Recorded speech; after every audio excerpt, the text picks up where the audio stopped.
Hi guys, so we are live now.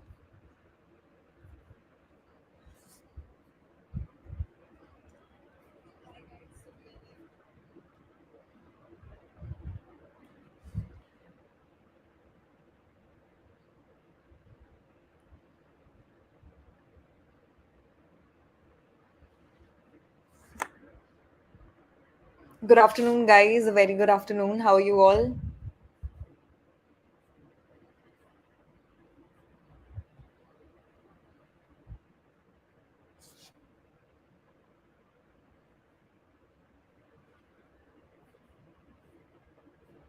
I'm just looking at the comments.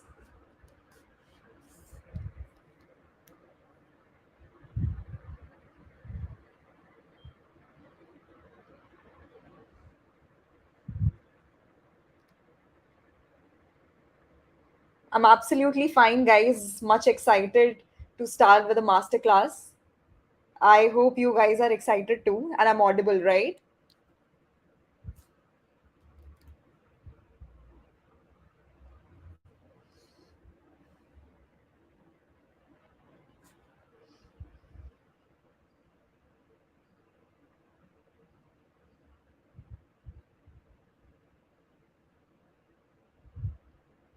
Great. Good to see you guys.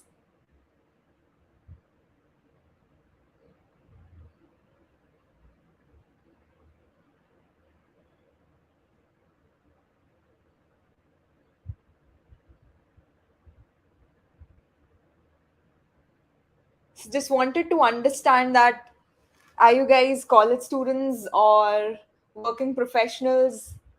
And do you already know about AccioJob?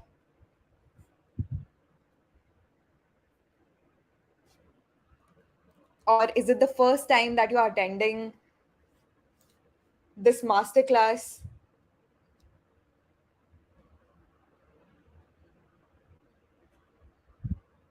Got it.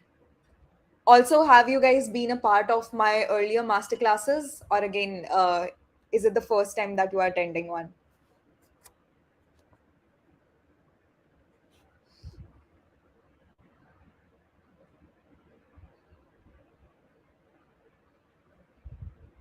That's great.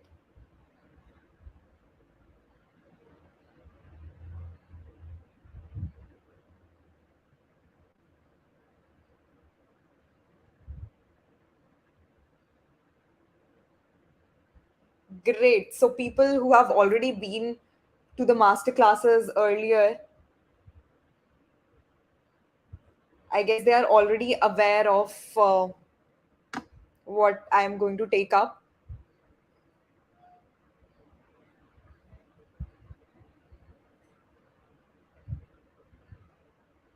Yeah, right.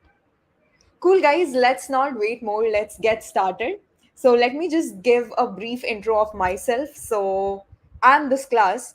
So, here begins our JavaScript masterclass with me, that is Suman Ghosh, who I am. So, guys, I'm currently working as a software engineer at Navi, and I have been a part of Geeks for Geeks as a member of technical staff earlier. And before that, I've been interning, like, I interned with 6 to 7 companies prior to that, and I have been mentoring a lot of people in front end development, telling about what exactly work in. So, I'm a full stack developer, and I work like the technologies that I worked with are front end. In front end, if I talk about the frameworks, I've worked in React JS, Angular, and obviously JavaScript and all these styling libraries that are there. If I talk about backend, I'm aware of Node.js and Java Spring Boot. So these are the technologies and tech stacks that I have worked upon since a long time. Let's get to the point. Let's see that what we are going to study today, right? Because our agenda for today is to understand JavaScript to some extent, right? Basics of JavaScript. That is what we are going to learn up today. Then we are going to take up examples as in where JavaScript is required. You guys might have heard of this language JavaScript, but where is it actually required, right? Then we are going to deep dive into the coding part. Okay, and we are going to see asynchronous, synchronous JavaScript. If I talk about the topics, I'll just tell you what all topics we are going to take up. So the topics would be declaration of variables, functions in JavaScript, async JS and sync JS. I'll show you how both of these are different in JavaScript and how exactly JavaScript works behind the picture. So we are going to first understand the basics, okay? I'll take up some concepts of sync JavaScript, and then we are going to take up some concepts of async JavaScript, and then taking both the examples, I'll tell you how JavaScript, how each line of the code actually runs in JavaScript. Okay, because we might know how to write JavaScript, but how exactly it is running behind the pictures, that is the question, right? So these are the topics that we are going to discuss in today's masterclass. Okay, do you guys have any other thing which you want to discuss so that I can keep them in mind, and meanwhile I just take up these topics, I can answer your questions also.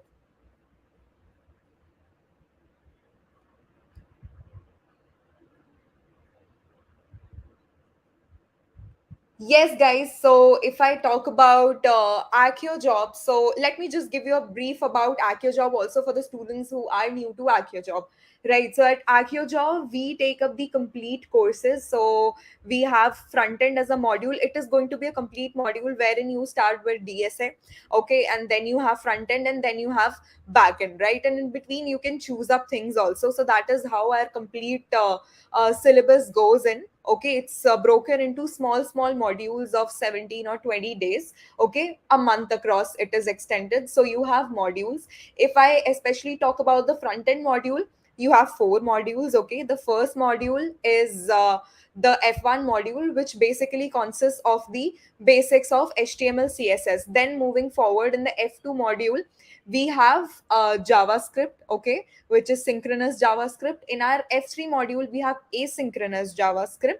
Okay, that because again, sync and async JavaScript both are kind of different and very important concepts in JavaScript, right? Then when we move to F4, then we have our React module, which is concentrated mostly on React and some parts of Redux also. Okay, once you complete these modules, you have a placement module also, wherein tutors take up concepts. Okay, basically now since you have learned the theory knowledge, and obviously in the modules also we take up small projects which you can add to your resume. But finally when you reach the placement module, we take up good projects so that it adds a lot, and these are not redundant projects which everyone might have done. These are some new projects which tutors are going to take up, and you guys are going to code along with your mentors in that placement session. Okay, it is again a whole 1 month module wherein you guys prepare for and work on these projects. Okay, practical projects.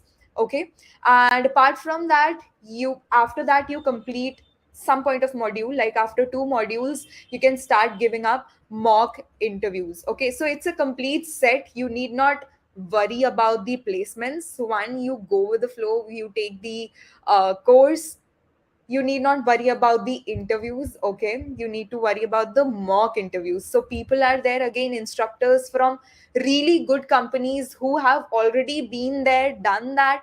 They are going to take your mock interviews. Okay, they are going to teach you. So the tutors, I am one of the tutors who teaches at AccioJob. Okay, most of the modules. So there are more tutors like me who have good amount of experience, who have been on your places, in your shoes, and have done that, right? What you guys are willing to do. So I hope that people who come to these modules will surely get a lot of out of these modules. Okay, and then obviously you need not worry about the placements, because we have a whole placement team which contacts the companies, and companies come here to interview people and to get you placed, right?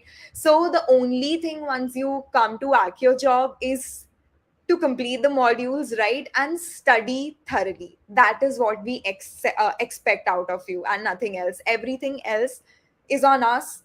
We'll take up everything. Okay, from your placements to all the syllabus and the mock interviews, complete. It is going to be a complete package. And yes, people who were having this doubt, if I take up any module, yes, the front end module, one of the modules is taken by me.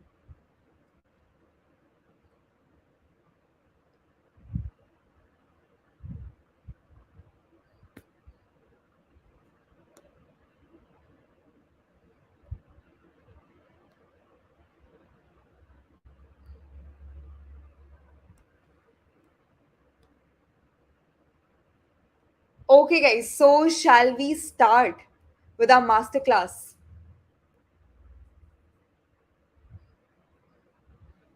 Are you guys excited about the topics that we are going to take up for people who are new to this? I won't say that we are going to complete the entire JavaScript here because obviously, as you might also know, it's not possible, right? That we complete JavaScript in just 2 hours. But yes, I'll try to give you a gist of how JavaScript works and the basics of JavaScript. Okay? So, are you guys excited? Shall we start, guys?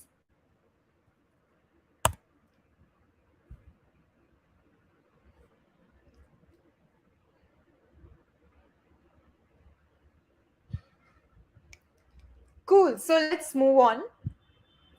Before that, let me just tell you, if you guys wish to connect, and all the code that I'm going to write up today, I'm going to upload it on my GitHub. Okay, so you guys can refer to my GitHub page, and yes, I'm there on LinkedIn also. So if you guys want to connect, obviously we can connect over GitHub as well as on LinkedIn. So guys, again, a quick recap. If you guys don't know about GitHub, please try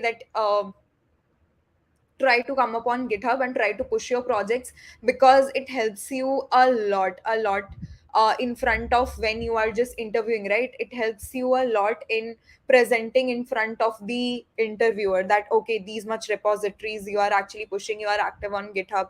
Okay, so try to because for developers, these are the two profiles, one LinkedIn and one GitHub, are the places where you can actually show your work, right? So make your profiles beautiful so that when you guys are applying for interviews, people are able to see what wonders you have actually done in case of development, right? So I'm just quickly sharing it up here.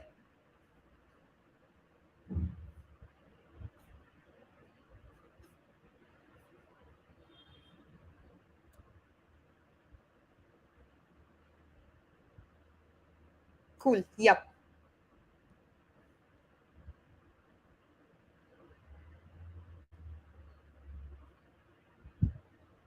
Okay, guys. So let's start with our masterclass,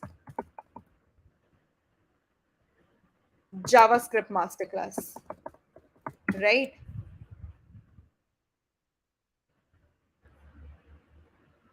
Cool. So beginning with what is JavaScript? Guys, whenever you come up with any new topic, any sort of something that is new for you, any language, any framework, just try to understand these three questions, which I always consider myself to, that what is it, right? Why do we use it? Okay. And how do we actually use it? Okay.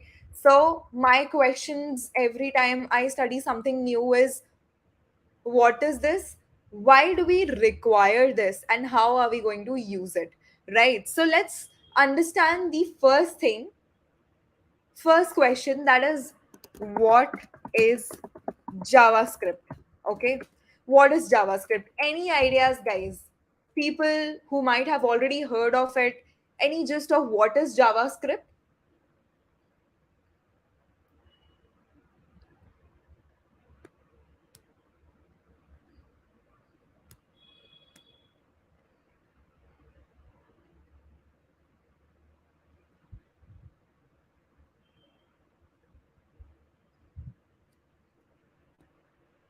So any answers, guys? What is JavaScript? So guys, JavaScript is a scripting language. Okay, JavaScript is a scripting language used to build web pages. Okay, used to build web pages. So, whatever websites you might have seen, if I give you an example of any website which you might have used, have you guys used Facebook lately? If you guys have used Swiggy, Zomato, Flipkart, Amazon, all these web pages are actually created using the frameworks of JavaScript. Okay, nothing else. Pure JavaScript in the front end. Okay, so I'll just take an example. Let's go to swiggy.com. So you might see this UI, right? You are able to see this UI, the user interface. The user interface is created using HTML and CSS. But if you can see the working, let me just search something. If you see here, let me just click on pizza.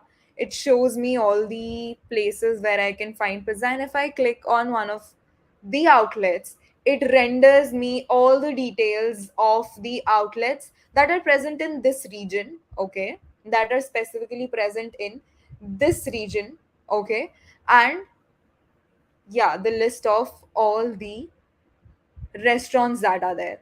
So this is where JavaScript is used, getting data from the backend and showing it in the front end. This is where JavaScript is used, guys.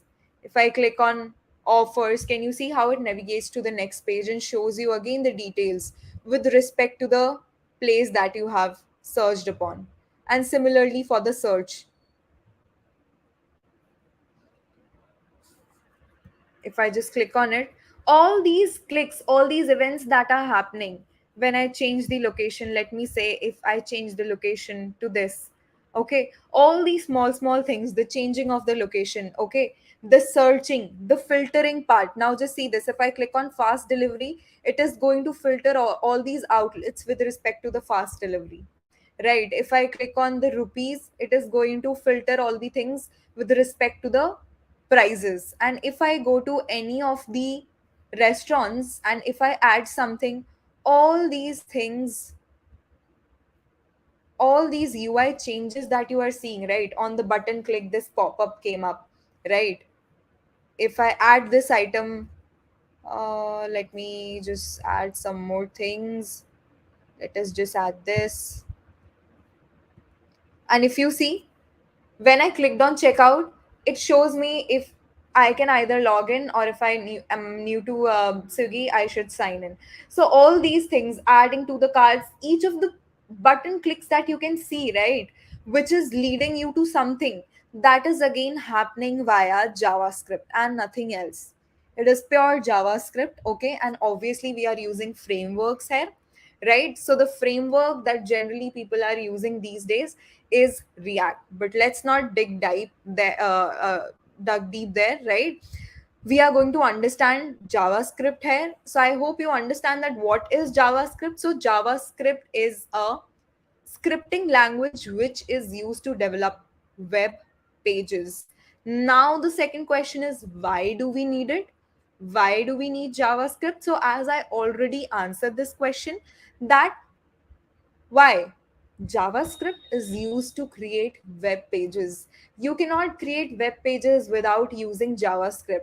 Your website is going to be just a static website if you're just going to use HTML and CSS. But to add all these interactions in your website, you'll have to use JavaScript and no other language. And JavaScript is one of the top languages that is used across the world by numerous developers, because this is the only language which is used to create web pages, the front end of the web pages. Okay, so that is why we use JavaScript. I hope these two things are absolutely clear. What is JavaScript and why do we use JavaScript? Are these two things very clear, guys? Come on.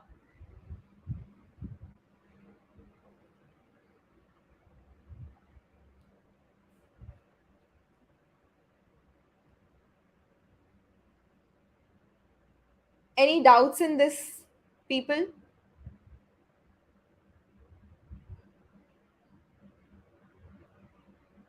Cool, great. If you guys don't have any doubt, cool, then we are going good.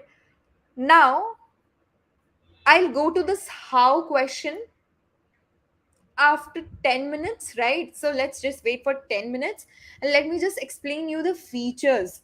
What are the features of JavaScript? Okay, because that is really important to understand what JavaScript actually provides us, right? So let us just understand the features of JavaScript and how is it different from other languages, right? So let's see this. So firstly, guys, JavaScript is a dynamic language, okay? JS is a dynamic language.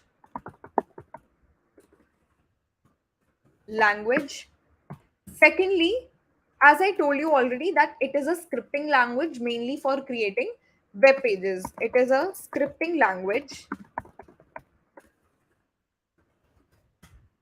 It is an interpreted language and not a compiled one, right? It's an interpreted language. Then it is case sensitive, okay? It is case sensitive.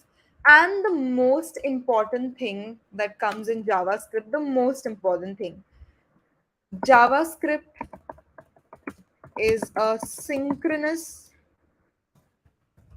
single threaded language. Okay. JavaScript is a synchronous, single threaded language. Now, what does each of these term means? Okay, let's understand. The first point, when I say JavaScript is a dynamic language. So what happens in JavaScript, guys? Have you guys ever worked with any other language, C, C++, any small language?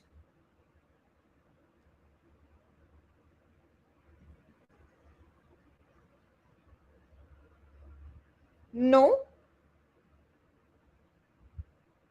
Let me just give you an example. So what happens in case of other languages, guys? Let's say C, C++, Java, Python, any of these languages. So what happens ki, let's say if you want to declare a variable, you want to declare a variable, so what you actually do, you just do it like this. Let's say I have a name variable, okay, wherein I want to store my own name, that is Suman Ghosh, okay. So how is it done in case of other languages? You'll have to tell the data type. All languages have some sort of data type. I hope you have an understanding of what data types are. Data types are basically like numbers. Okay, you have numbers, you have strings. This is just an overall example which I'm giving. In numbers, you have int, big int, right? You have decimals, you have floats, right? All these are present. So, just giving an example. In numbers, you have big int, you have int, you have float. Floats are basically decimals, right? So, you have decimals, floats are decimals only, right? And in strings you can have characters, basically when you want to add some characters, right? So you have all these things in case of different languages. So let's say when I'm wanting to create a new variable, so what is the type of this variable? And as I'm saying, I want to store my name in it, so it is basically a string, right? It's going to be a string or a char, let's say. It's going to be a character, right? So name equals to Suman. Okay, and if I tell about my age, I'll have to use int, right? So let's say if my age is 50, okay. In other languages, we declare variables like this, wherein we'll have to specify that what is the data type of this variable. Is it char? Is it an int? Like this, right? If I want to use float, I can use float. So, like this, you have to declare variables. But in case of JavaScript, you need not do this. You can simply write var. I'll talk about var more. It's a keyword to which is used to declare variables. We need not add data types. We use var. Okay, so I can write something like this in JavaScript. Okay, and I can use this as a number also. Okay, so I can just again use this variable as a number also. Okay, so I need not define that. Okay, this name should be of type string or it should be of integer type. JavaScript understands this itself. Okay, you need not do anything. JavaScript understands this thing itself. Okay, that is why it is called a dynamic language, dynamically typed language, dynamic and loosely typed language. because it doesn't care of the data types. It understands that whatever the user is typing, it gets. Okay, if a person is adding a string type, it understands, okay, this name is a string, the data type of this variable is string. Okay, that is why JavaScript is called a dynamically typed language. Okay,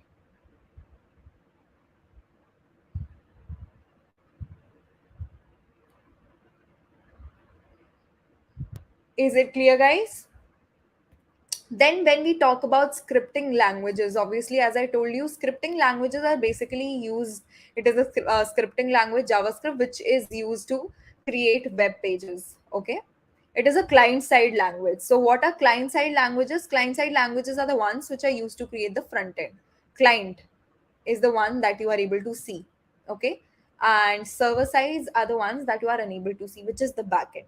Okay, so generally JavaScript is used to create the front end. And yes, obviously it has frameworks which is used to create server side also. Earlier JavaScript was just a client side language, but now it is a server side as well as a client side language. For client side, it uses frameworks like React. Okay, it uses Angular, it uses Vue.js. Okay, and for server side, it uses Node.js to write the code in the backend.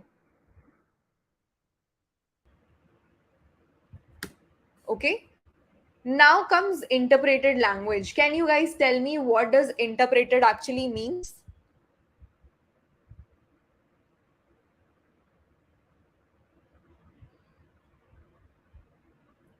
Guys, what does interpreted means?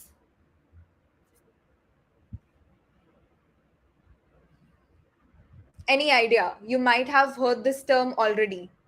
Interpreter generally means that when you go line by line, when you wrote the correct, absolutely correct, Ranjit. So when you go through the code, when you execute the code line by line, okay, that is what interpreted language is. So basically JavaScript is an interpreted language, and it is case sensitive. So if you are going to write something like this, let's say first name, okay, this variable and this variable, first name, these two are different variables. Okay, these two are not same variables, they are going to be different, because in this case f is smaller and in this case it is in caps. So these two are different variables, so JavaScript is case sensitive.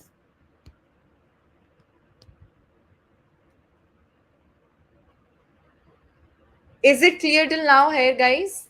As we are going to come to the most important line of this class, which is JavaScript is a synchronous single threaded language. So before I come to this, I just want to make sure that everything till this point is absolutely clear to you guys. Great. Also, guys, yes, people who are asking that for this session, will you get certificates or not? Yes, by the end of the session, you guys are going to get the certificate. But for that, you'll have to attend the complete session. Okay, we are going to track the time, and then accordingly in the half an hour you guys are going to get the form in the comment section. Okay, and you have to fill the form. We are going to check though that if you were present throughout the session or at least 80% of the session, only then we are going to roll out the certificates. Okay, so please try to be present in the complete session so to grab the certificate. And obviously the certificate is not that important, being attentive in this session is important. Okay, let's make out most of this session, right? If we are spending this much time in this session, let's try to get something out of it, right?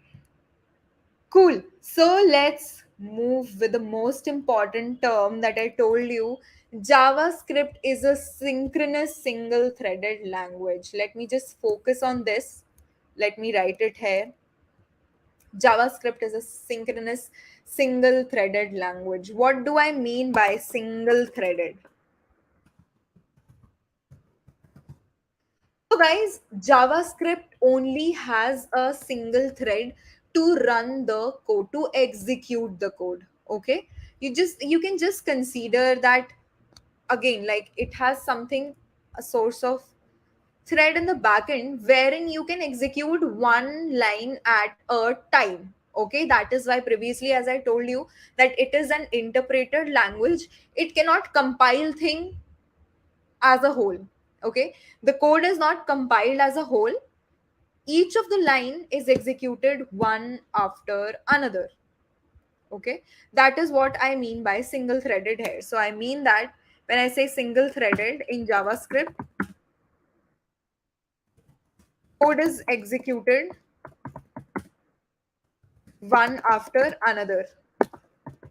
Okay, so only a single line of code can be executed at a time. Okay, one after another.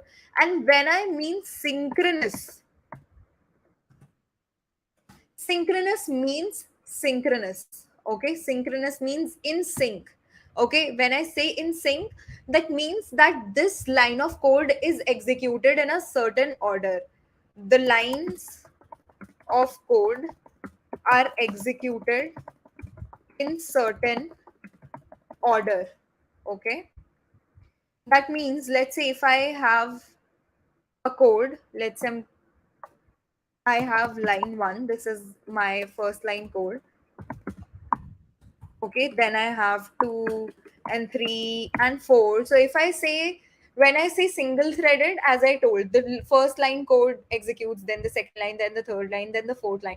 And when I say synchronous, so when I was saying this word, right, one, then second line of code, then third, then fourth. So this is the order that is generally maintained: the first line, then the second, then the third, then the fourth, and so on.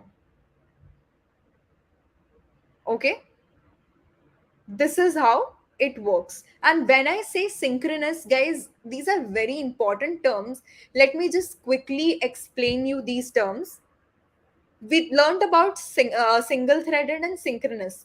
Let us learn about synchronous and asynchronous.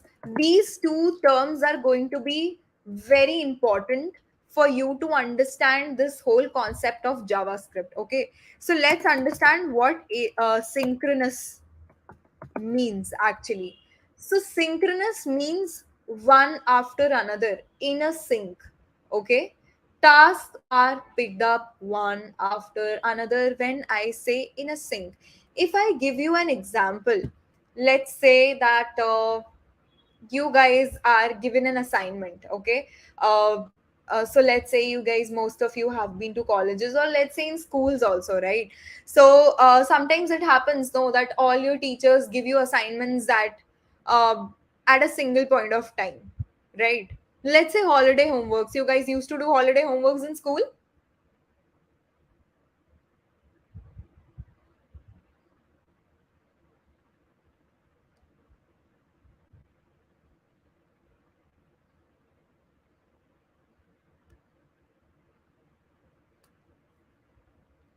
Right.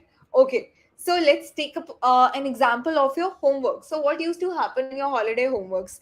For all these subjects, you guys used to get a homework, right? Let's say for science, for SST, for maths, for science, all these things, right?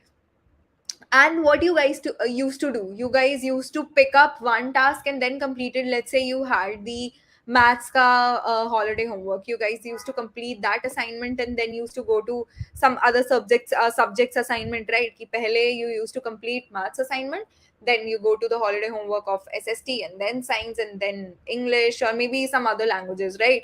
So you move on one after the another because you don't have 10 hands, right? You just have two hands and usme se bhi you can just work with one hand only, right? So you can just pick up one task at a time. Can you pick two tasks at a time?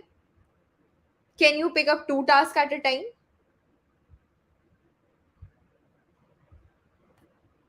No, right? We can just pick up one task at a time. That is why when I say synchronous, so you were actually working in a synchronous mode. You picked up the assignment of one language, or let's say topic, and then you guys used to complete it and then move to other language and then another language, so on. So this is what synchronous is. So it is basically completing one task at a time and then moving to the next task. Okay, this is what synchronous means, one after another. Doing one task, then moving to second, then moving to third, then moving to fourth after the completion, right? What does asynchronous means? Let me just write it. So completing one task and then moving to next task, right? This is what asynchronous means. What does asynchronous mean?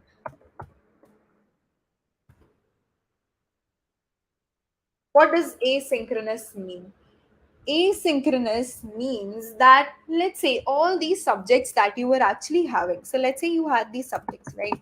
You had maths, you had SST, you had science, right? You had English and so on, right? But were all these topics related to each other? Were they dependent on each other? कि maths का assignment होगा then only you can move to SST, SST का you will complete then only you can move to science. Did that happen? No, right? All these tasks, all these assignments, and all these subjects are independent of each other. Correct? So, what if you had 10 people doing all these assignments? Can that happen? So, earlier we discussed you were this only one person who was working on all the holiday homeworks, right? But what if your sister helps you in one of the holiday homeworks? What if your mother helps you? Now you have free hands, right? Now you told your mother ki, mom, please help me in the science ka project assignment. You worked on the English assignment, right? And you asked your sister to work on the maths ka assignment. So what will happen? All these tasks are first of all independent. That is important, right? All these tasks are independent of each other. Correct? You need not do the maths assignment in order to complete the SST assignment, right? They are independent of each other, all these tasks. Now that you have three people with you, you can do the task asynchronously. What do I mean by asynchronously? I mean simultaneously. You can take up the task simultaneously now. So your mom is working on your science assignment, you are working on the SST assignment, your sister is working on the maths assignment, right? So this is what asynchronous means, wherein you can do the independent tasks simultaneously. Independent tasks simultaneously.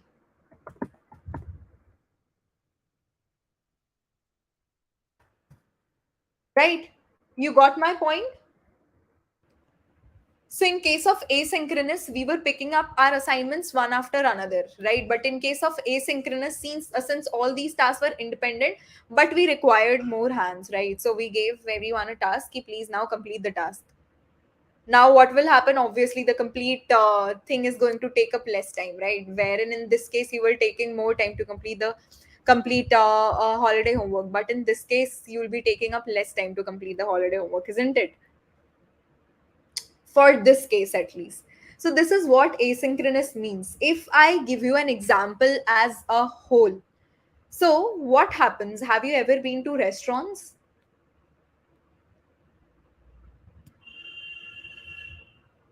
Have you ever been to restaurants, guys? So what happens? So you have a restaurant. Let's say you have a restaurant. Okay, you go to a restaurant. So a waiter comes, right? When you are sitting, a waiter comes, he asks for your order, correct? He gets the first thing that you do here is you go and sit there. Obviously, if you'll not go to the restaurant, you'll not be able to order stuff, right? So the first thing is to go to the restaurant. So you go to the restaurant, you get a table, right? And then the waiter comes and then he asks for your order and you place the order, right? You place the order, correct? You place the order, and once you place the order, then obviously one by one the food arrives. Once you complete the food, Then what happens? You make the payment. This payment thing can happen after placing the order or at the last stage, right? So if you see, all these tasks happen in a synchronous manner. They are dependent tasks. If you go to the restaurant, only then you will be able to get a table. Only then you will be able to, once you get the table, only then you will be able to place the order, right? Once you place the order, only then you will get the food, right? And once you get the food, only then you will be able to eat it, and then you will be able to make the payment for the food. So all of this process is actually what? This is synchronous process, right? Isn't this a synchronous process?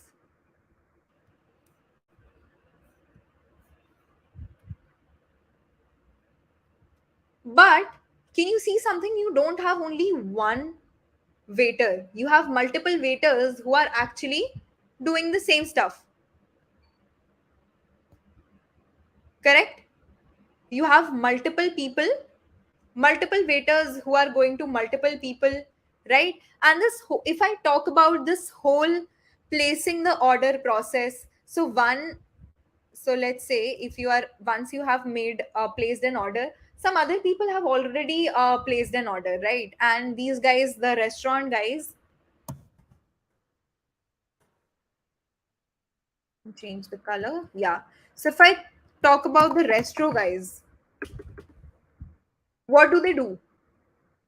Do they wait ki, okay, once I complete the whole process of first, let's say, I am on table 1, okay, I'm on table 1, I made this, I ordered my food, okay. Then the same process is taken up by table 2, the people who are sitting on table 2, table 3, and so on. Okay. So do you think the restaurant thinks like this? Ki, okay, once I'll complete the whole process of this table 1, only then I'll go to the table 2. Does it happen?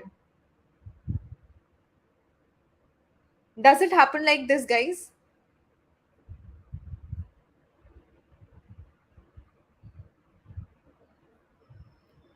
Yes or no?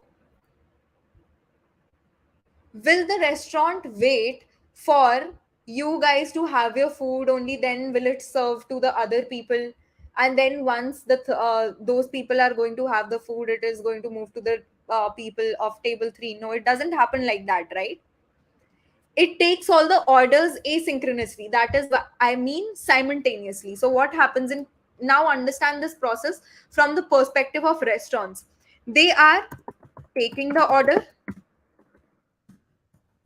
from different people, they are preparing the food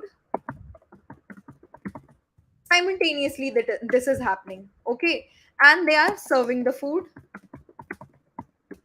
Again, this is happening simultaneously. It is not like that key first, since this table 1 made the order, so it is going to take the order, then prepare the food, then serve it.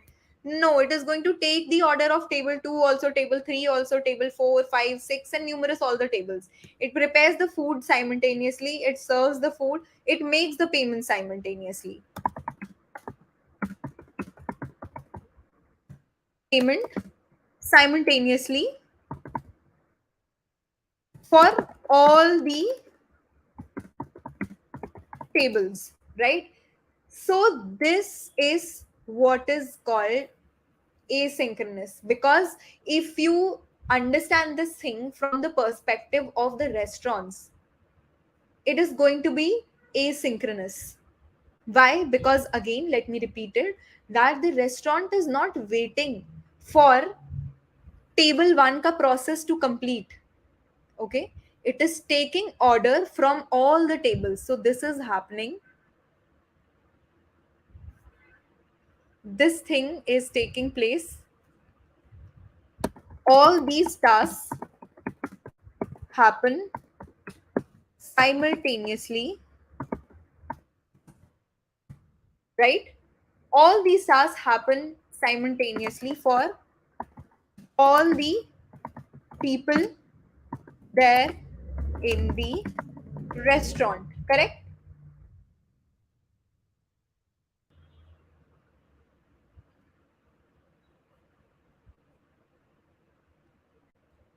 So this is what is Asynchronous JavaScript. This is an asynchronous process. I just wanted to explain you the theory first, and obviously after this, I'm going to start with the coding part. But yes, these few terms are very important. So as you guys understand the theory also. So is this example absolutely clear, guys, to everyone? In case you guys have any doubts regarding these topics which I took up till now, please let me know.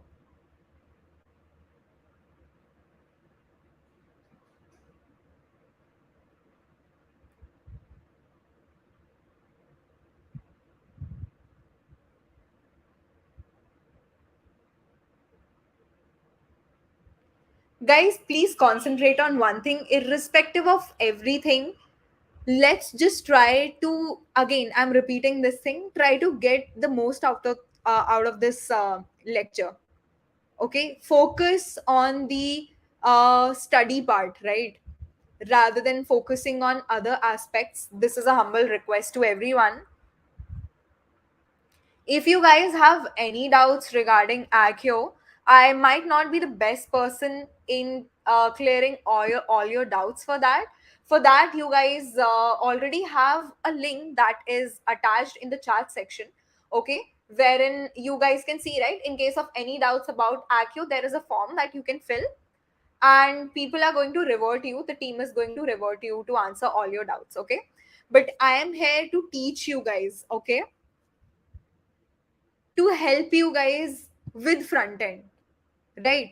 So let's make most of this session again, and the topics that we are studying, right? In case you have any doubts, again, most welcome, please tell me your doubts, right? We'll try to understand things in a much better way in case of any doubts.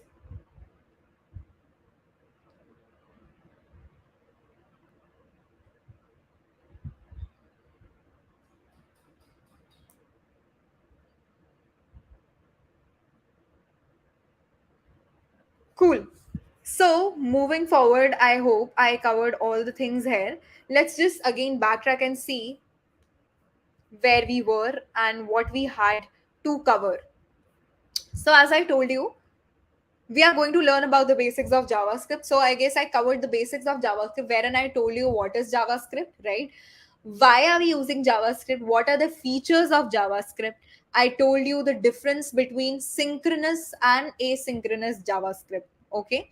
Now comes the most important part and the practical part, for which I hope you guys were waiting for. That okay, it's enough of the theory part. Now let's come to the practical part, the coding part, right? So we are going to come here exactly to the coding part, and I'm going to start with the synchronous part first. Okay, so I'll just take an example of some synchronous code, how you write code in JavaScript, okay, the basics, and then I'm going to give you a slight example of how asynchronous code is written in JavaScript, okay? And then we are going to study that how exactly JavaScript works behind the pictures, okay? All set, guys, to code along with me and to ask your questions.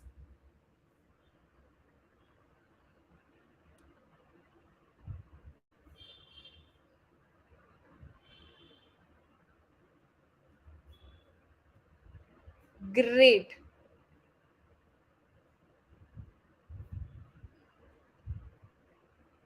So let me just quickly share my screen. I hope everyone is able to see the code editor.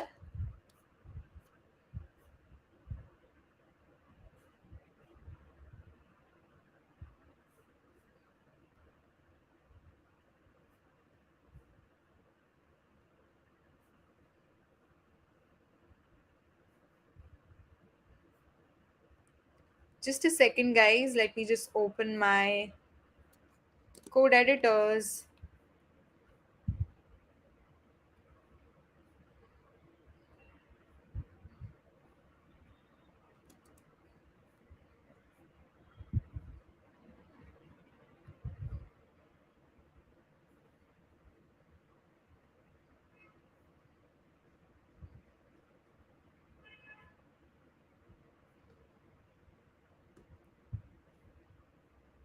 I guess there's some technical issue due to which I'm unable to share. Yup. So, guys, I hope my editor is visible to everyone now.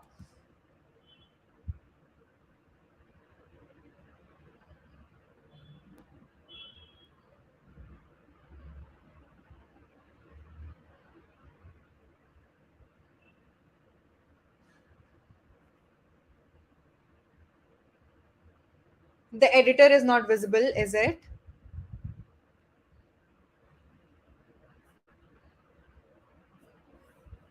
Okay. Just give me a minute, guys. Just give me a minute. Sorry for the interruptions.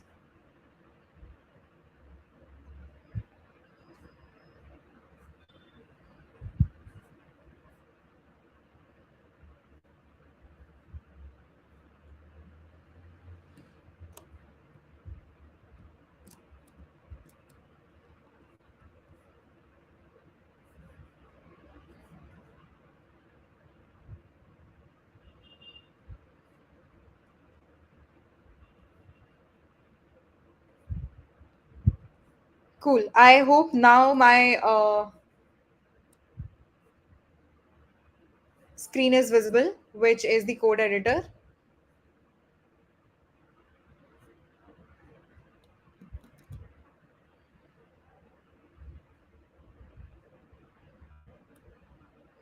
Is the code editor visible?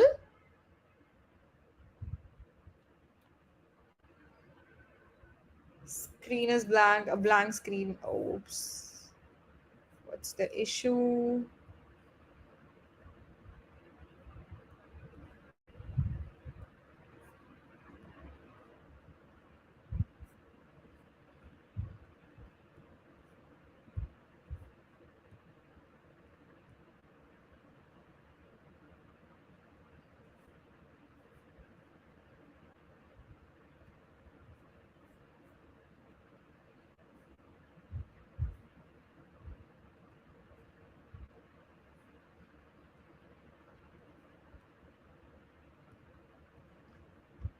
Cool, no worries. I'll just open the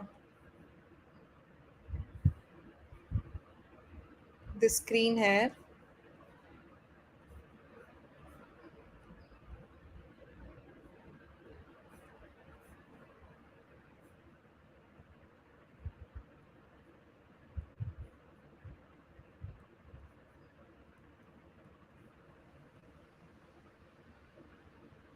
Yes, guys, I was using Visual Studio Code, but most probably since it's not working, so no worries. I'll use Code Sandbox. Write up this code.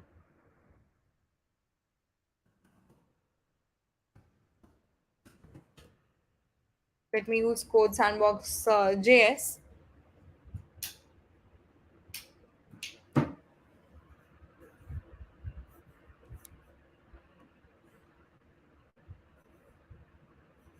And yes, I'll just clear out everything from here. So, starting with the first topic, let me bring this here.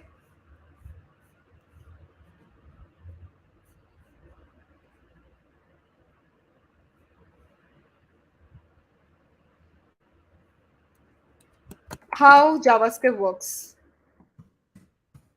And in this, as I told you, let's start with the first topic, that is var, let, and const. I'm going to start with a very basic. So, people who have no idea of how JavaScript works and the basics also, I'll start with this. Okay, so we are going to understand var, let, and const in case of JavaScript. So, guys, when I told you about variables, right? You know how variables work. What are variables? Do you guys know what are variables?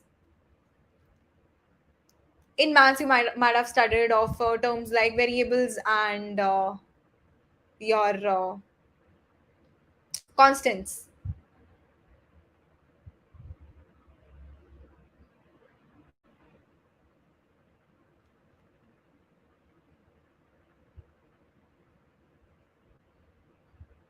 Come on, guys. You know this. What is a variable and a constant? So, what is a variable and what is a constant? A variable is a term that varies with the values, in which the values can vary, and constants are the values which remain the same, right? So, herein, when we declare variables in case of JavaScript, we use these three keywords: var, let, and const. Okay, let's create a variable here. Okay, I'll just create a variable which will be var, let's say name equals to, when I want to store my name, I'll just quickly add my name. And if I want to print it, so in other languages you might have known of different terms to print things. In JavaScript, how do we print this variable? I print it like this. I'll be using a console.log to print this name. Okay, this is my name. And where can I see this? I can see this here. I can see this here in my console. So can you see this? A name someone is getting printed here,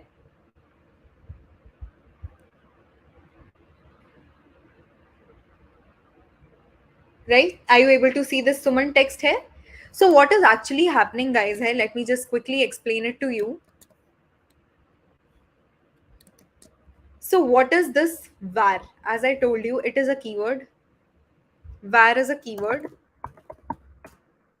used to declare variables. Okay. And this is the variable name, obviously. Variable name. And this is the value of the variable, right? This is the value of the variable, correct? These are the three things. Now, what what do I mean by declaration? Now let's talk about these two terms, that is declaration and initialization. Declaration and initialization, guys.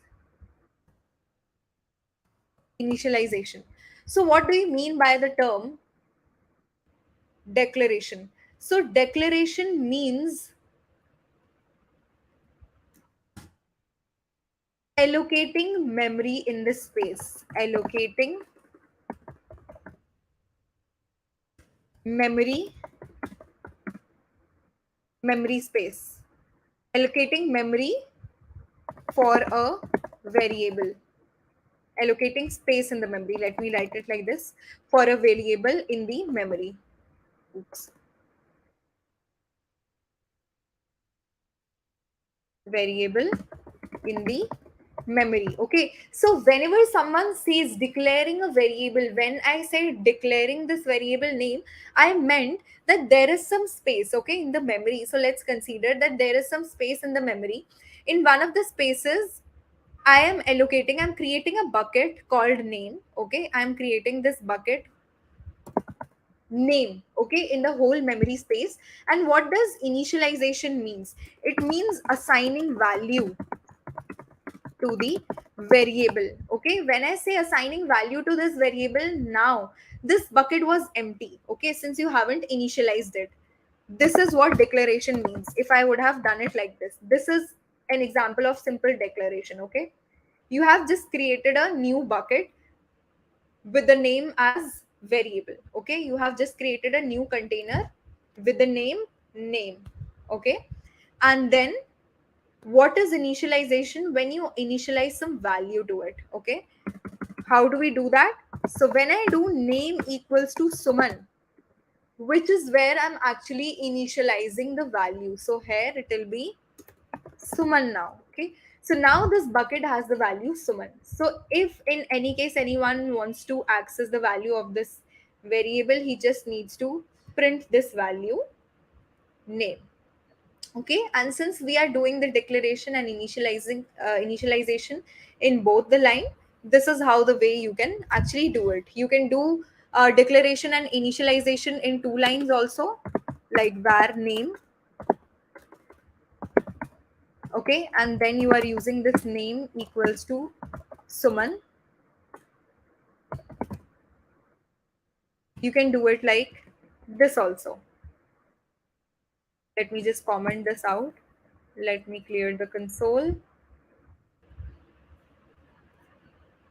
And yeah, now if I save this, you see it prints again my name, that is Suman. Okay, if I change it, whatever it is, it prints this, right? So this is how we declare a variable, declare and initialize a variable in JavaScript. Now, specifically talking about var. As I told you, what is var? Var is a keyword to declare variables. Now, let's see what is var, what are the features of var, how in the different ways can we use var.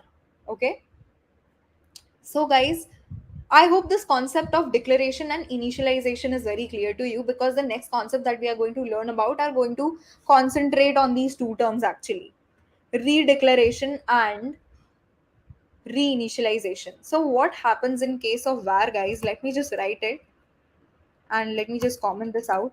So in case of var, what happens? It allows us to redeclare and reinitialize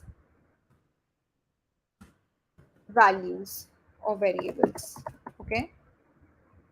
Now, what do I mean by this? When I'm saying var allows us to redeclare and reinitialize variables. So let's look at this one by one. I'll just close this for now. When I say redeclaration, when I say this term redeclaration, it means, see, here I declared var name, right? I've already declared var name. Can I declare a same variable with the same variable name? Yes, I can do that in JavaScript. It is ideally not allowed in case of other languages, but in JavaScript we can actually do this. Okay, how we can do it like this? Let's say var again. Let's see. I'm declaring the same. Okay, I'm declaring name again, and I can reinitialize the variables also. I can reinitialize the value now. My Suman, let me make it Simran. Okay, it is Simran now. So earlier, my name, I created a name variable. Okay, I created a name variable. Okay, and I redeclared it using the same variable name, and I reinitialized it with a different value. Now, what does this name print? This name prints Simran now. If I just save this, let me show you. See, it prints Simran and not Suman. Why? Because what happens here in this piece of code, you have, when you redeclare any variable, the name is same, the bucket is same, just the value get replaced. Earlier it was Siman, now when you again reinitialize it with the name Simran, it replaces this.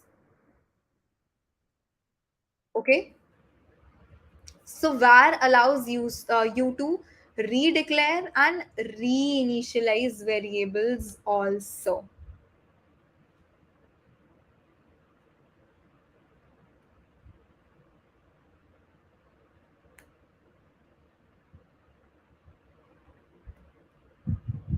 Ankit, that happens how memory. So Ankit is asking that how can we allocate memory without knowing the data type. So what happens in case of JavaScript? That thing is already like taken care by JavaScript. Internally, it knows that okay, when you are actually writing Suman, right? Somewhere in its code, it is identifying that the type of this variable is actually a string, right? So it's going to save the memory accordingly, save the space in the memory accordingly. Okay, so that is the best part of JavaScript, that you need not tell things very specifically. It is going to understand stuff itself. Okay, now comes a very important concept. If you see here, I hope you understood the concept of redeclaration and reinitialization. I hope you understood this concept, guys.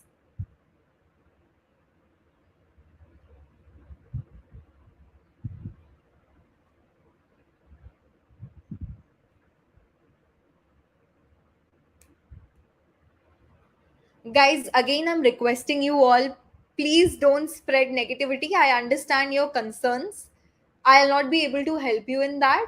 What I can help you is in whatever concerns you have, I can raise it. But yes, please don't try to create negativity here. I would request you. Please try to like learn things. Obviously, I'm here to teach you. I want you guys to learn. So if you guys are here with that motive, with the learning motive, please stay here, or else you can just raise your concerns in the sheet and you guys can leave if that is what you are here for. A very sweet and humble request for everyone. Okay. Moving forward, I hope that you understood the redeclaration and initialization part, right? Now comes the hoisting part. Let us understand what hoisting is.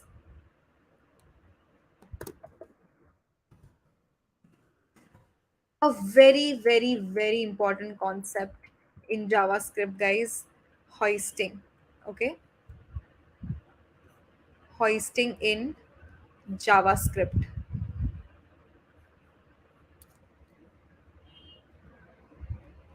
Yup. So, guys, can I do this? Can I access a variable even before initializing it? That is a sin in other languages. I'll tell you how I'm actually wanting to write this thing. Can I do something like this? Even before I'm just declaring this variable name, okay? When I was consoling it, so here what I was doing earlier, just see to it, when I was declaring and initializing this variable, and then if I was trying to access the value of this variable, I was able to get the term, right? But what if I try to console this name here above this? Let me just remove everything from the console. Can you see we got a term which is undefined? On line number 2, it is actually undefined. Now, what is this undefined?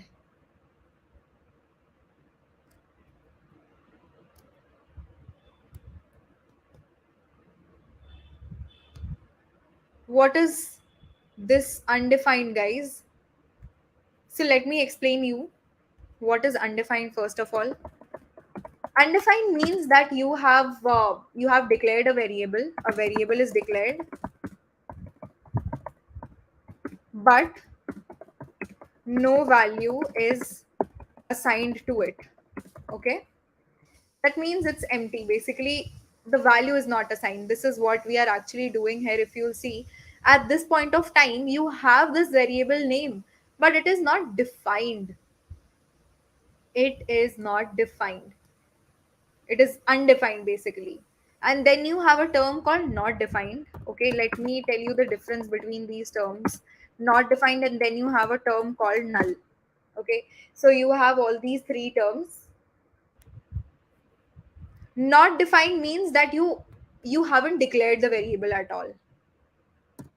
The variable is not declared. Let's say if I just try to console something like a, do you have a inside my do I have this a variable inside my code? No, right? That is I see it gives you an error which says a is not defined.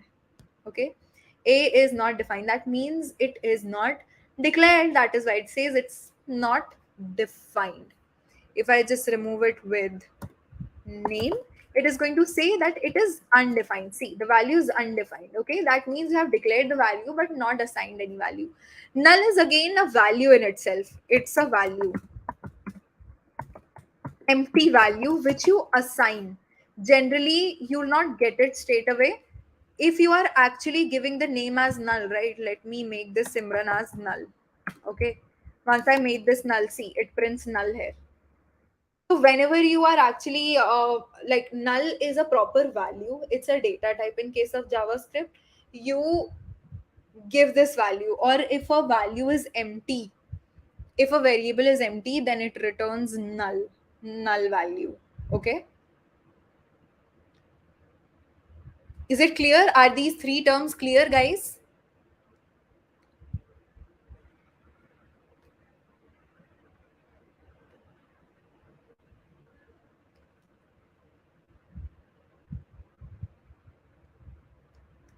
So what happens in case of JavaScript, guys? If you see here, we haven't declared. Now let's again come back to this term wherein I told you that JavaScript is synchronous. Let's understand this quickly.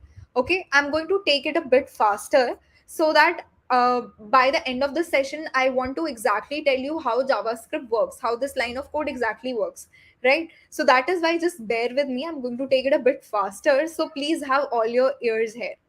So as I told her that JavaScript is a synchronous single threaded language. Okay.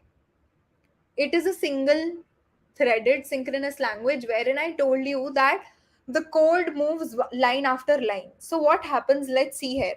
When this code executes, it starts executing, it comes to line number 2. It sees that, okay, we don't have a name at this point. So what it does, it provides it the value undefined. Okay, the name is present in the code, okay, but it hasn't been initialized yet.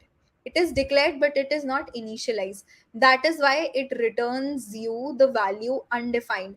How does this happen?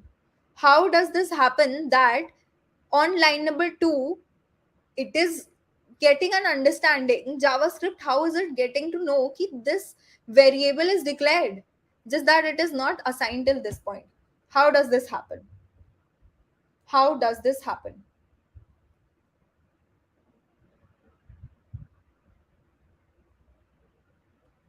Any idea, guys?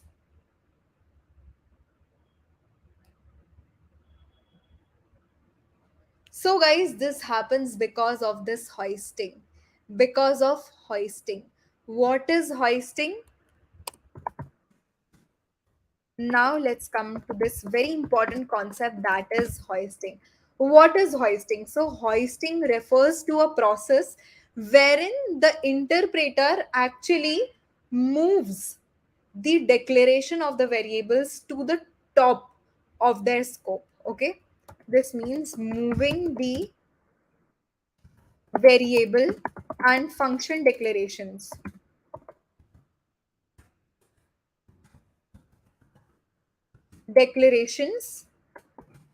to the top of their scope.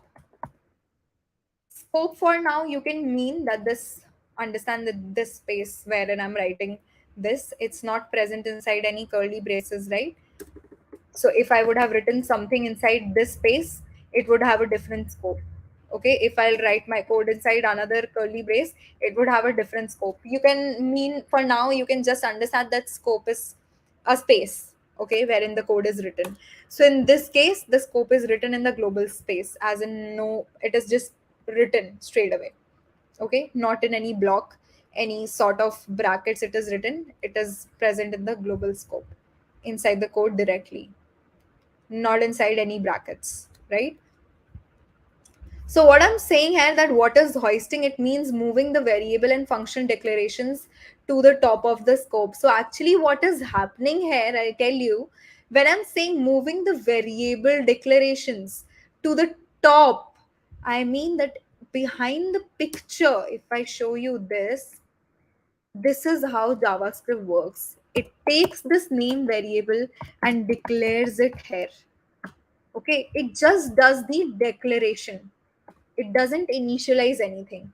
Now, if I'll print this, right? See, if I print this again, it gives me undefined only. And earlier also, when I didn't write this var name, it was giving me undefined. So this is how it works in JavaScript, that the variable declaration move to the top, and this happens with the functions also. The function and the variable declaration moves to the top. Is it clear, guys?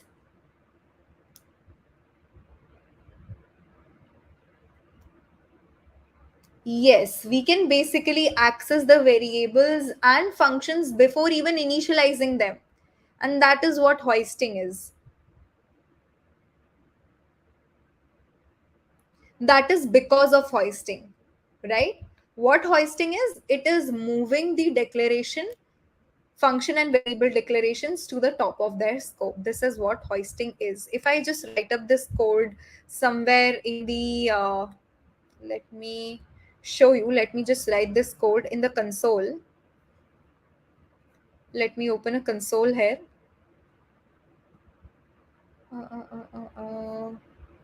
Okay, let me just go here and let me go to inspect and let me write all this code here in the console.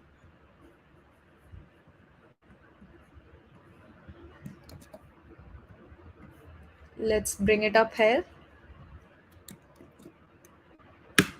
And now if you see, it gives me undefined. How is it working? Let's see this. Let me create a file here. I just want to create a new file.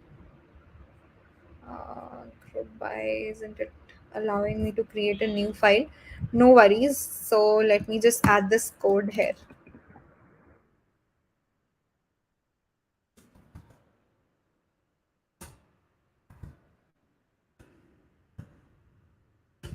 Let me show you how things are actually working in the backend. So here is the code which I wrote there, right? This is the code. Tell me yes or no. Let me just replace this value with another value. Let me make it Simran again. Okay. And let me just log the value I'm showing you. So just can you see this? This is a developer console, guys. This is a developer tool. How can you get this? You can just simply right click and go to inspect, and in the sources, whatever files you have created, you will be able to see that. Okay. So I've just created a script file locally and I'm running it. Let me show you how this code actually works. Okay. And before that, let me just remove this var name from here. So you see, this is my code. I just have a console.log name, then a var name, and then again a var name, and then I have logged it. Okay. Let me put some breakpoints so as to show you guys what is happening on each of these lines. What is happening on the first line and what is happening on this line and after that console. Let me restart this program. Just see this, what is happening. Just look at this. When I come to this place, I'm just on the first line, okay? This first line of code is not yet executed. Let us come to the scope. Can you see a global scope here? Are you guys able to see a global scope, guys? Now let's search for this variable name. Is anywhere this variable name present here? Let me search for it. Let me search for it. Name. Can you see here? A variable name is already present. A variable name is already present here. Can you just see this? I haven't executed this line. If I want to execute it now, just see how the value of this name changes. It is Simran. If I come to this line again, let's just check it now. The name is Simran. And if I now move to console, and yes, if I print, it prints me Simran Simran both the times here. Just a second. It should ideally don't.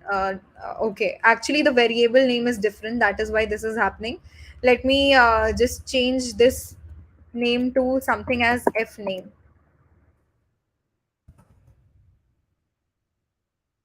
Let me just make it F name.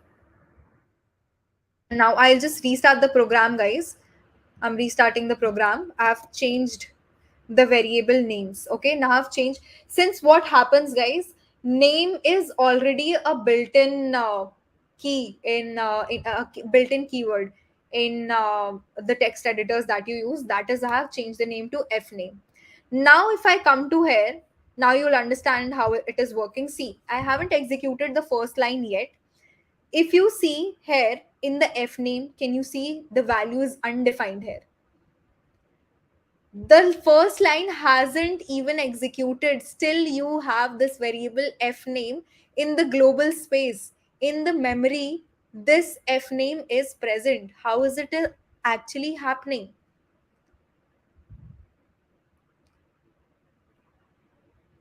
I'll tell you how this is exactly happening, but for now, just understand that this is because of hoisting, that even before you have actually declared it, the variable declaration comes on top, due to which the declaration is there, but the assignment part is not there, right? That is why now, when I come to the next line, using this, I can come to the next line. You'll see that in console, you have the value printed as undefined. Can you see this? Can you see this, guys? The value is undefined now. Let me come to this line. So now we are on line number 3. Okay, let's see what is the value of f name. It will be f name. See, f name is still undefined. Let me go to the next line. Now let's check for f name. Can you see? Once the line number 3 is executed, the f name ka value changes to Suman. Now again, when you move to the next line, can you see the value of f name changes to Simran here? So with each line, the code is working one after another. In the first line, the f name value was undefined. Now when f name changes to Suman, the value of f name also changes, and then it changes to Simran, so the value of f name also changes to Simran, right? So now finally, when I run this code in the console, I'm able to see the first line prints undefined, and then the next line prints Simran. So this is what hoisting means, guys. Again, I'm repeating, hoisting means moving the variable and function declaration to the top of their scope. So what is actually happening here? When you have this particular code, the name variable is actually moving to the top, and the declaration is having here, the declaration is moved to the top. This is what the term hoisting is. And this is how a var works. If this is clear, guys, shall we move to the next topic, which is let? Which is let. So, guys, let works. Now, let came in another version of JavaScript. Earlier in ES5 version of JavaScript, we had var. In ES6 version of JavaScript, we JavaScript introduced us with these two concepts, that is let and const. Okay, so what was let and const for? So with var, there was an issue. What was the issue? If you can see here, I am able to create a variable with the same name, which shouldn't be ideally possible, which is not correct, right? I'm just using the same variable name, which can actually cause an issue. As of now, you're not able to see the issue, but let's say you have 1,000 lines of code. Okay, you have 1,000 lines of code, and obviously in office different people work, right? So on a single code base, that can happen ki you wrote a code, you use this variable name, right? Now after some time, a person came, and on the 1,000th line, he again used this same variable name. He used the name. Now what would happen? Earlier, the name was going as per this value Suman. After the 1,000th line, it will go, the value would change as Simran, and the code will take up the value of name as Simran. Isn't it an issue? Bugs will come, right? Bugs will come because the code was earlier working with respect to Suman, and now it is working with the value as Simran. If I give you a better example, let me take it like this. I'm just rubbing this code. Let me say that var number, there was a number, I'm using a number. Okay, var number is let's say it is 10 as of now. Okay, and I'm trying to log this value here, number. Okay, and this is present in some sort of function. Okay, this is present in some sort of function. So when I'm printing it on, let me say that it is present on some 1,000th line. Okay, now what would happen? Currently this code will give you 10 only, that's not an issue. Okay, this will print us 10. But what will happen if, let's say again, a person on the 500 comes on the 500 line, Let's say this is line number 800. Okay. Now he again uses this variable number and he assigns the value 20 to it. Now can you see the value of this number changes to 20? Could have been possible, right? I was I was using this number to calculate something.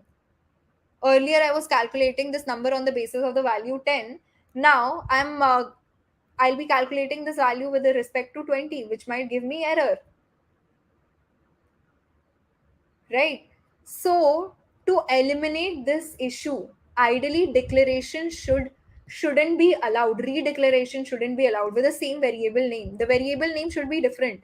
And also, if you see, it doesn't throw an error also. It is not saying me ki, see, this number has already been declared, so I won't know, right, ki if this number is already used or not, is this variable already used or not. So that is why JavaScript came up with let and const to restrict a few things. So what does let does? Allows us to reinitialize but not redeclare. Okay, what do I mean by this? So let's say I created let is also a keyword. You can use let to declare value. So if I use let age, okay, let age equals to 20. Okay, now if I try to redeclare it, right, if I use age equals to 30 now, I'll show you. See, this throws an error, syntax error. Age has already been declared. Can you see this? It shows me an error. So let doesn't allow you to redeclare, but yes, it allows you to reinitialize. So you can reinitialize this value age. So now if I log this age on line number 13 and if I print age here, you'll see that they are going to print different values. On line number 12, it gives us 20, and on line number 15, it gives us 30. Okay. So let allows us to reinitialize but not redeclare. And in case of const, it doesn't allow us to redeclare as well as reinitialize. Okay. So if I use const means a constant variable, okay, which is going to remain same in the complete code. So let's say I want to use a value of pi, which is 3.14, right? And I don't want it to change. So I'll not be able to redeclare it. Okay, I cannot redeclare pi. See, it throws me an error. Pi has already been declared. And if I want to reinitialize it also, I'll not be able to do this. See, it says assignment to constant variable type error. This is not allowed. Okay, so we cannot redeclare and reinitialize a const variable. Okay, but yes, if I want to log it now, I can just clearly log this variable. Okay, so that is all about let and const. That is all about let and const. Is it clear, guys? Is it clear till here?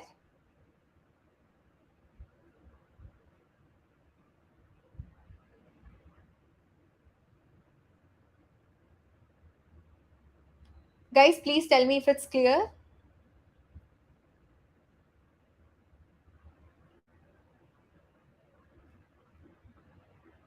Also, guys, the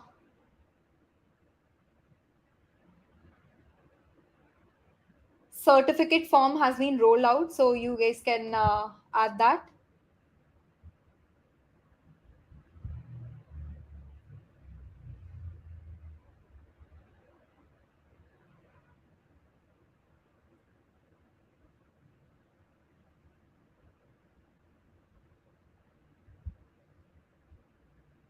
Ankit, so what happens in that case? Let's say you have used var x equals to 5 and then you are redeclaring it, like reinitializing it with the value of, let's say, so what Ankit is saying. So let's say we have something like this, that x equals to 5. Okay. And again, I'm reinitializing x equals to, let's say, Suman. Okay. And now if I log this, So what will happen if I just print log here? So it is going to give me Suman. So what happens when we create a bucket? When we create a bucket, in case of JavaScript, if initially you had given it a number value and now you are changing it with a string value, it updates that bucket. Okay, it doesn't happen like in case of other languages that you'll have to create different buckets, since you have just reinitialized the value, right? So you have just changed the value of that bucket, correct? So the value and that bucket at that point of time changes.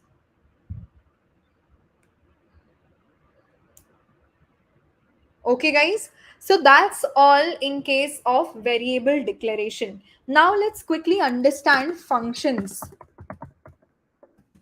in JS. Okay, let's quickly understand functions in JS.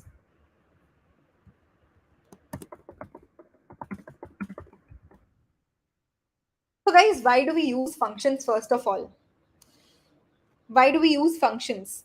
Functions is a set of instructions, a collection of instructions. So let's say you are actually the class monitor. Okay, you are asked to compile a certain set of tasks. So what you'll do, you'll assign small tasks to your colleagues, and then you will compile all these in a as a whole thing, and then you are going to run this. So what do I actually mean to say here? Let's say we want to calculate something. Let's say we want to calculate multiply two numbers. Okay, we want to multiply two numbers. Okay, in this case the numbers can be anything. If I want to multiply two numbers, I would require first of all two numbers, right? Let's say I have x and y. I have these two numbers, correct? On the basis of the value x and y, I should be able to return something, right? And this is going to be a redundant thing. I cannot do it like this, right? Key, let's say if I have x and y, x equals to, let's say, 20, okay, and I have let y equals to 40, okay, and if I want to multiply this and log this, what will I do? I'll just type in here, or let's say I'll save it in some other value. Let's say let result, and in this I'll do x into y, right?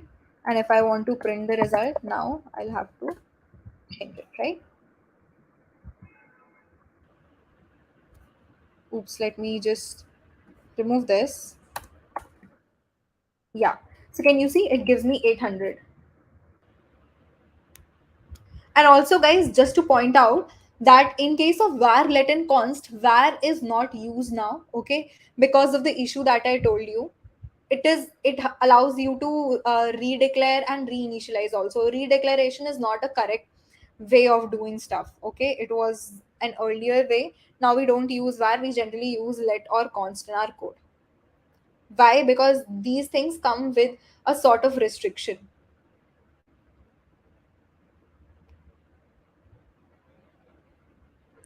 Devanshu, why? So Devanshu asked, JS doesn't support OOPS concepts like inheritance.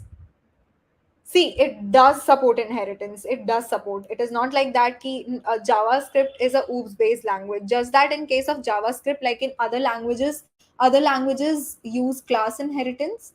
But in case of JavaScript, inheritance works in a different way. It uses prototypal inheritance. Okay. So the concept of inheritance as well as abstraction, all these things are there. It's not that, just that it is done in a different way.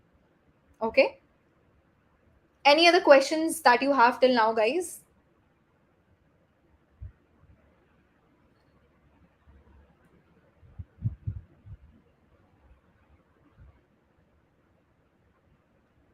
Nothing else? Cool. So let's move on. So as I told you, see, here we are able to log stuff, right? We are able to log stuff. But what if I want to automate it? I don't want to write this code again and again. So I'll wrap it somewhere, right? So that I can do the multiplication easily of two numbers. I can dynamically change the numbers and I'll be able to see the values. So I can use a function here, right? I can use a function here. Okay, simply what I can do now, how functions are written in case of JavaScript. So we use a function keyword. We add the function name, let's say multiplication, multiply. Okay, it is going to take two variables, that is x and y, the arguments. So these are the arguments, right? These are the arguments.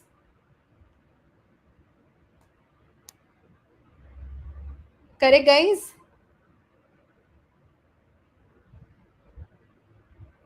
So I'll take these two arguments and the result I'm going to return x into, or let me say I'm just going to log this x into y. X into, oops, x into y. Okay. Now whatever the value of x and y would be, I can just, and yes, I'll have to call this function also, right? I'll explain this code to you guys. Just give me a minute, okay? Let's just pass x and y here. So see, it prints 100, 800. Okay. I'll explain you this code. Before that, let's just see the different types of ways in which we can actually declare functions in JavaScript. Okay. So the first way in which we can do this is called function declaration. Then we have function expression. So there are two ways in which you can actually declare functions. The first way, as I told you, is function declaration. This is the way of which is actually called function declaration. So this is what function declaration is.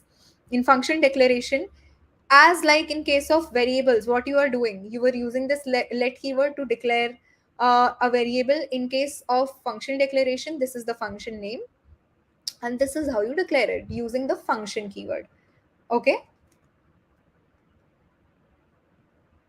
And then inside this, if you can see, we have a few values. I'm passing here two parameters x and y, and these are called arguments. Once that you have created a function, now you'll have to call it also. Now you have created a function. It's not going to work, just the declaration. You'll have to call the invoke the function also. This is called function invocation.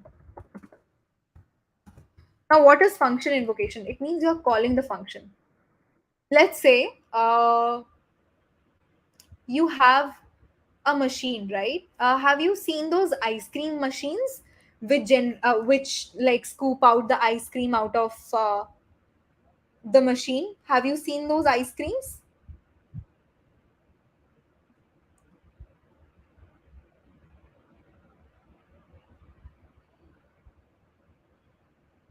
Tell me, guys, have you seen those kind of ice cream machines?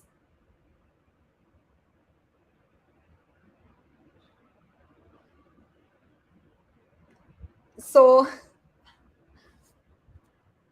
okay, so two people have seen it. Okay, so how those machines work? So let's say the ice cream machine is having the ice cream. Okay, it is going to give you the ice cream, but then you'll have to switch on the ice cream, right? And you have to click on that start button. Okay, okay, start pouring out that ice cream. Yeah, in the softie, correct, correct. In the softie, it does that, right? So in the machine, the ice cream is present. Just that you have to click that button, right, to scoop out that ice cream for you in the softie. So similarly here, this multiply it can be called as a machine. That inside this multiply machine, you are having the code, but you'll have to call it, right? Herein, if my machine, if I'll not click that start button, it is not going to pour out that ice cream for me. What is the requirement for that machine, right? I'll have to click on that button. So similarly here also, to call that function, you'll have to invoke it by that name.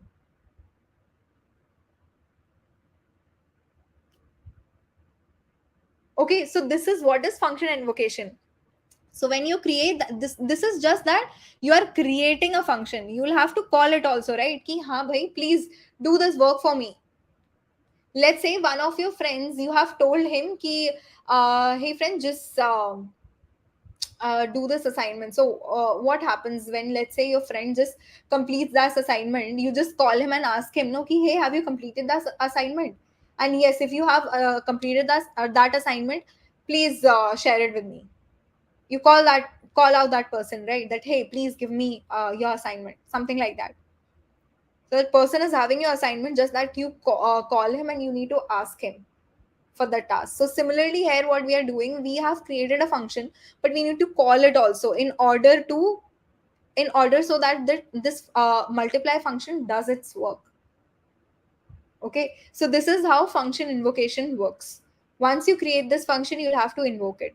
Secondly, you have these two values. These are called parameters. Okay, these are called parameters, and these two values here are called arguments. What are arguments and parameters, guys?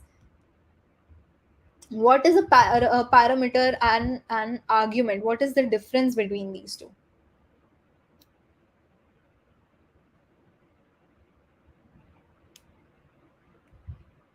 So guys, your function depends on these two variables, right? X and y. So the variables on which your function depends upon are called parameters and arguments. So parameter is basically a variable that is listed here when you declare a function, and arguments are the values which are passed when you are calling the function. These are arguments. X and y here are arguments. Arguments. Generally, it's asked in interviews that what is the difference between arguments and parameters. So arguments are the ones which are passed when you are invoking the function, and x and y here are the parameters which are added when you are declaring a function. Okay, and on these two variables, your function is dependent. Okay, and this is the concept of function declaration. This other way of declaring functions is called function expression. How do we use this? What is a function expression? So in case of function declaration, we were using this function keyword, right? In case of function declaration, we are actually going to place our function is inside an element, inside a variable. So in case of function declaration, we store the function inside a variable. That is the difference. So if I want to declare a function, let me call it again a sum function. Okay, so this is the function, and let's say it takes two values, a and b, and it logs a plus b. And herein now I'll have to call this function. So to call this function, I'll use the name and I'll use the brackets here. I'll pass the two values 2 and 5, or 2 and 3.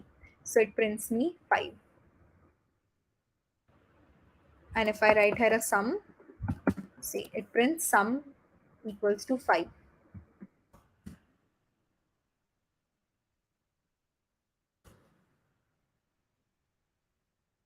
So this is what a function expression is.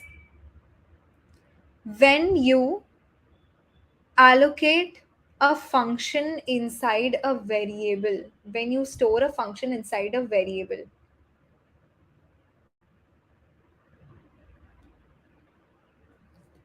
Any doubts in this, guys? And if you see here this function, let me just print sum for you. Just understand this. Let me print simple sum for you here. I'll just remove this. Just see. What does this log here? Can you see? When I just print sum, it shows that this is a function. It prints a function sum. Can you see this, guys? Let me do the same thing here in the console so as to show you guys. See, when I just print sum, it gives me this whole function. It gives me this whole function here. Here, the sum, the bucket sum is storing this whole function. So what is happening when I'm doing let sum equals to this function, right? What happens? Bucket is created.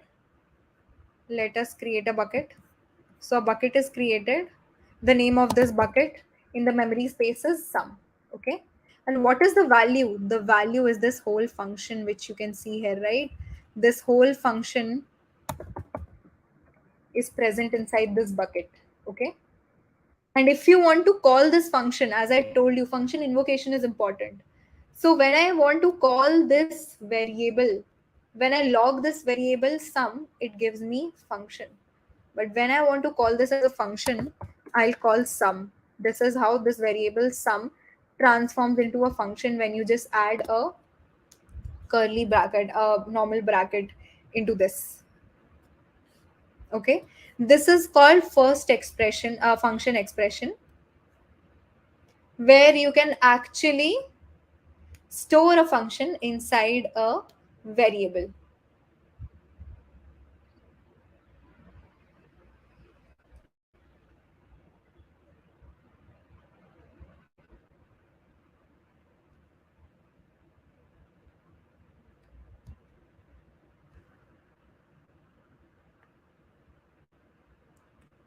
Any doubts in this, guys?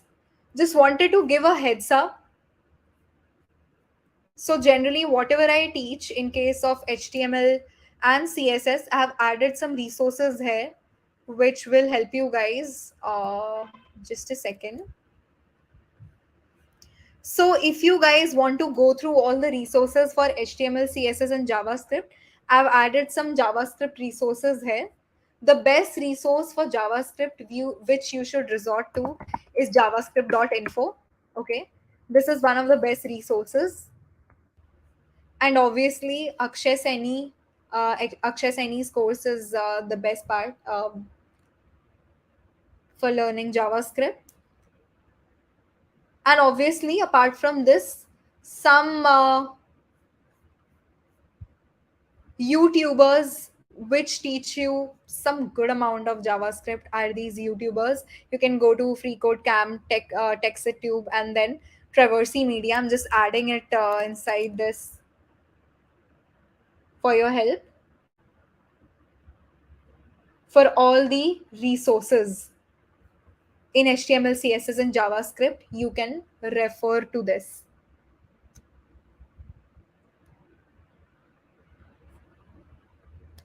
Okay.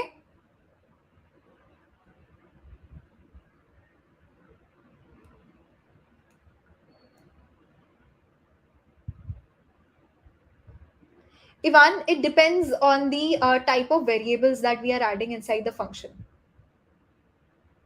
Depends on the bits of those variables. Okay.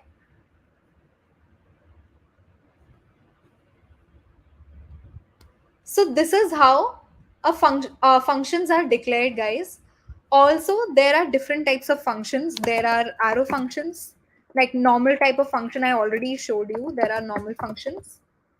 These are some jargons which can be asked to you in the interviews. Normal functions. Then you have anonymous functions. Okay, and you have arrow functions,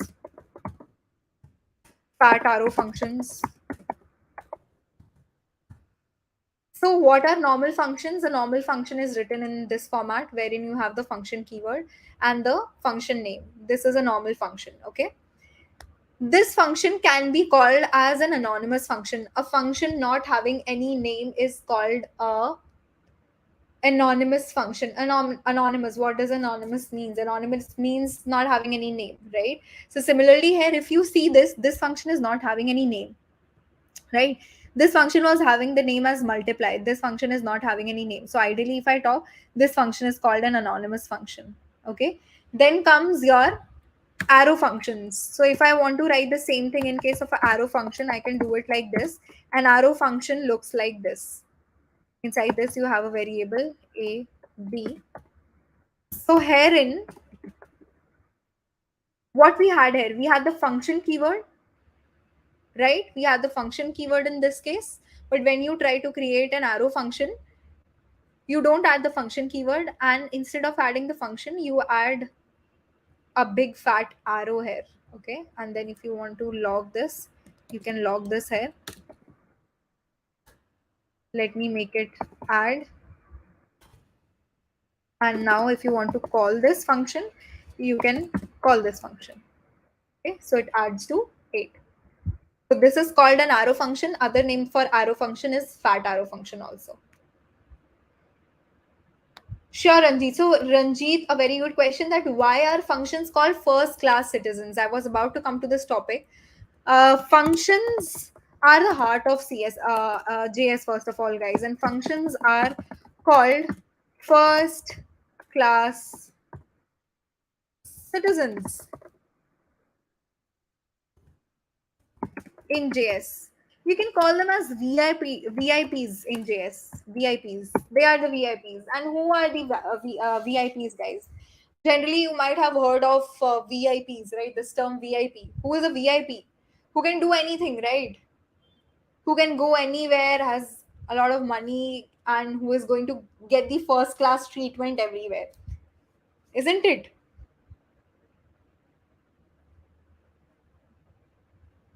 That is what a first class citizen is. Let's say in our country, army is the first class citizen because they get all the amenities. They get that respect, and obviously wherever they go, they are given the first priority in anything, correct? So in case of functions, when I call them first class citizens, it actually means that functions, let me just remove all this stuff from here and explain you why functions are called first class citizens.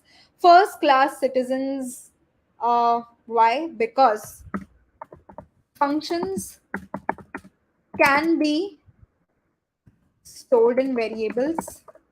Okay, they can be stored in variables. Okay, as I told you here, in case of function expression, what we were doing, we were storing it in a variable, right? So function can be used as a variable also. They can be stored and used as a variable, because here we were, in this example, we were using them as a variable, right? Function, second thing is that function can be used inside another function also. It can be called inside another function. You guys can just go back and study this in case of callback functions. A function can be used inside another function. A function can be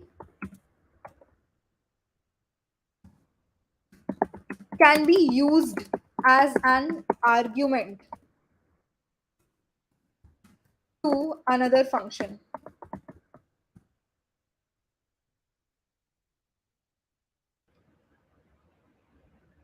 Okay, so a function can be used like as anything. It can be used normally also.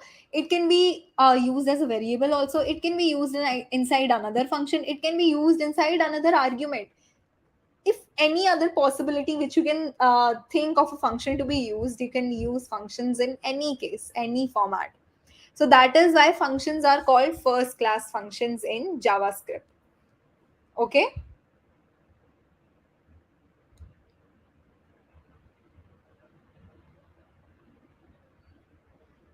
Deepak, yes, you can declare each variable with let. Const, in the case where you want it to be constant everywhere, in that case you can use const. But yeah, you should use let. There can be very less cases where you can use var, but yeah, a var is generally not used. Let is used now.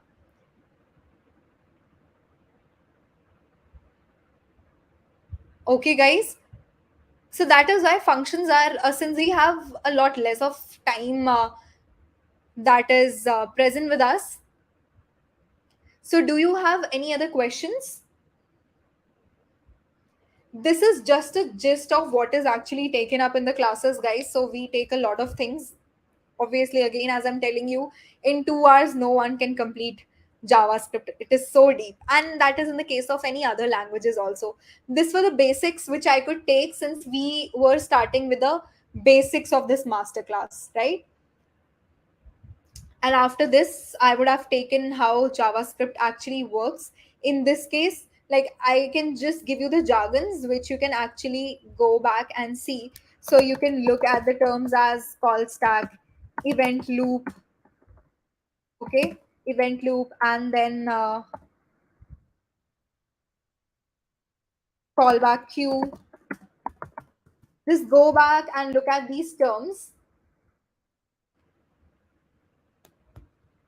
Since you have got a gist of how things are working, now it will be a good time that you can go and have a look at this videos wherein you'll get to understand that how exactly JavaScript is working, and it is going to clear out all your doubts on how things are actually working behind the pictures. Okay. I couldn't have taken these topics straight away because I was expecting that you guys are really new to JavaScript. So wanted to start from the beginning, var, let, and functions concepts. So you can have a look at it, and yes, obviously look at execution context.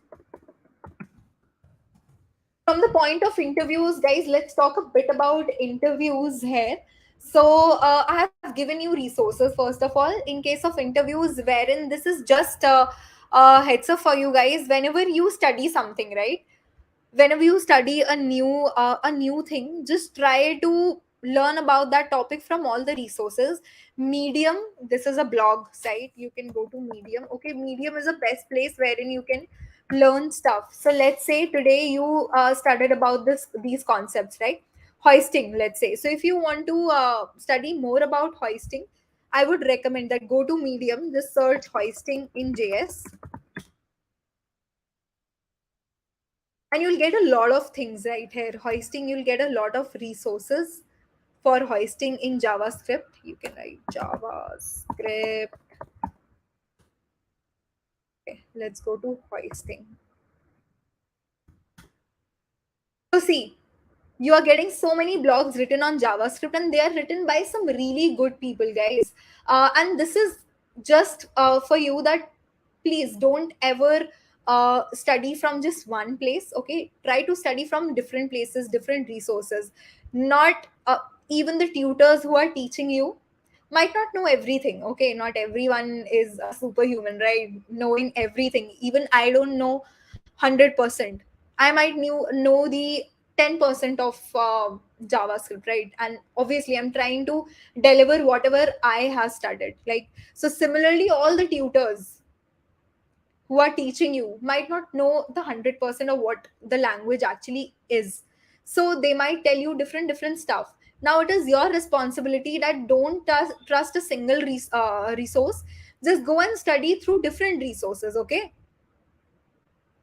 from every new resource you'll learn a new stuff. So that is why learning through blogs and videos is the best stuff.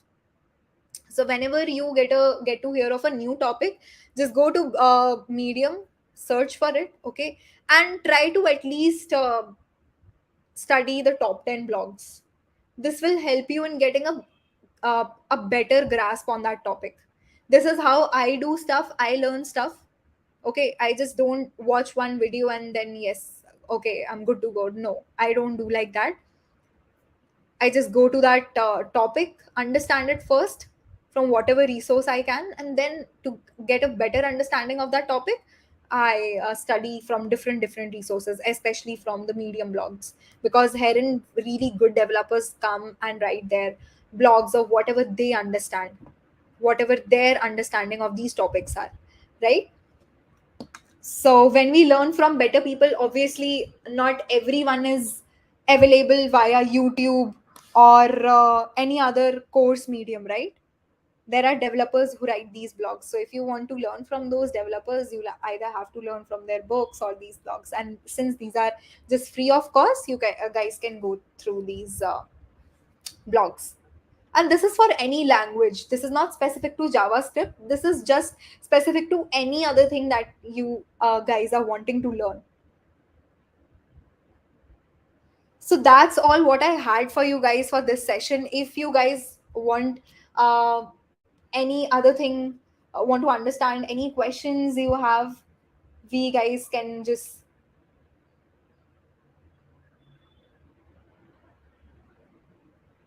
Next class, most probably it's upon the management, guys. Let's see when can we have the next master class. But I hope you were able to understand and get away something out of this class.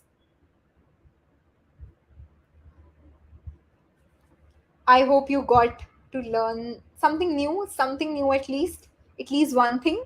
Not expecting that for all, like many of you might already know these stuff which have already like taken up in today's class. But for others, I hope something new I you must have got out of this session. So apart from this, you guys can like connect with me on GitHub as I told you. You guys can go to my profile. You guys can get all the details, my LinkedIn and other from my GitHub. And you guys can follow me on GitHub also for other repos. So I really post some good stuff on GitHub also. I have repos wherein I post DSA questions, especially solved in JavaScript. So you guys can have a look at the lead code top interview questions here. And then I have some other repos also. Let me just see up. So these are the two repos wherein I regularly post on stuff related to DSA, especially solving the DSA questions, which are important from the perspective of interviews and especially solved in JavaScript. Because I've seen that people don't really find resources on JavaScript, DSA questions solved in JavaScript. That is why I have posted some questions from lead code and solve them in JavaScript. Okay, so you guys can straight away go to my GitHub.